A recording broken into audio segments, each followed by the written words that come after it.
শেখ সাদি রহমাতুল্লাহি আলাইহি তিনি একজন বড় বিজ্ঞ কবি ছিলেন, মুহাক্কিক ছিলেন, ওলি বুজুর্গ ছিলেন, বড় একজন কবি ছিলেন, ইসলামিক দার্শনিক ছিলেন।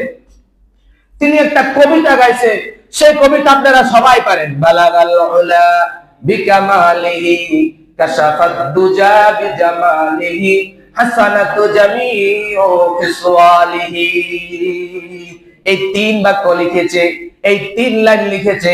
এরপর তিনি পেরেশানি হয়ে গেল, হায় চতুর্থ লাইনটা কি হবে, এরপরে আমি কি লিখবো, এই পেরেশানি নিয়ে সে ঘুমিয়ে গেল।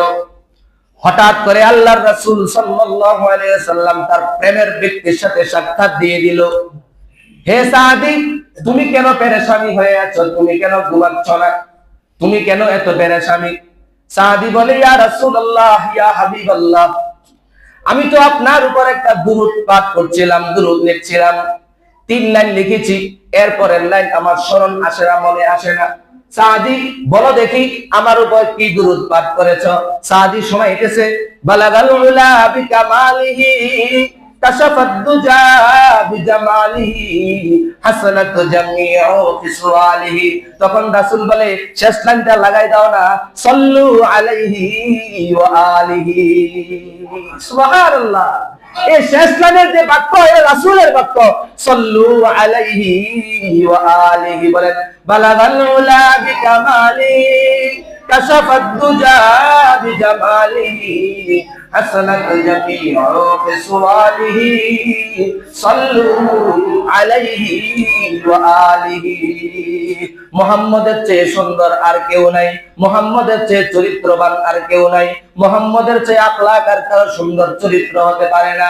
এক কবি বলেন, ওয়া আহসানা মিন কালাম তারকুত আইনি ওয়া আজমালা মিন কালাম তালিদিন নিসাউ খুলিকতা মুবাররাআম মিন কুল্লি আইবিন খুলিকতা মুবাররাআম মিন কুল্লি আইবিন কাআন্নাকা কদ খুলিকতা কামা তাশাউ কাআন্নাকা কদ খুলিকতা কামা তাশাউ। দুনিয়ার মধ্যে এমন কোন মা নাই, এমন কোন মহিলা নাই যে মহিলা মুহাম্মদের মতো একটা সুন্দর বাচ্চা জন্ম দিয়েছে। দুনিয়ার মধ্যে এমন কোন মা নাই, দুনিয়ার মধ্যে এমন কোন স্ত্রী নাই, দুনিয়ার মধ্যে এমন কোন বিবি নাই, মুহাম্মদের মতো আখলাকওয়ালা চরিত্রওয়ালা এমন একটা ব্যক্তি দুনিয়ার মধ্যে জন্ম দিয়েছে।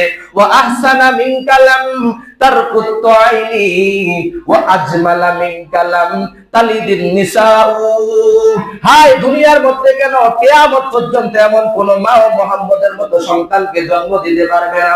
কিয়ামত যদি চলে আসে, এর আগে যদি কোনো একটা বিবি জন্মগ্রহণ করে, কোন একটা মহিলা জন্মগ্রহণ করে, আবেদা সালেহা জাহেদা, তারপরেও মুহাম্মদের মতো সুন্দর, মুহাম্মদের মতো আখলাকওয়ালা, মুহাম্মদের মতো চরিত্রওয়ালা ব্যক্তি এমন কোন মা জন্ম দিতে পারবে না।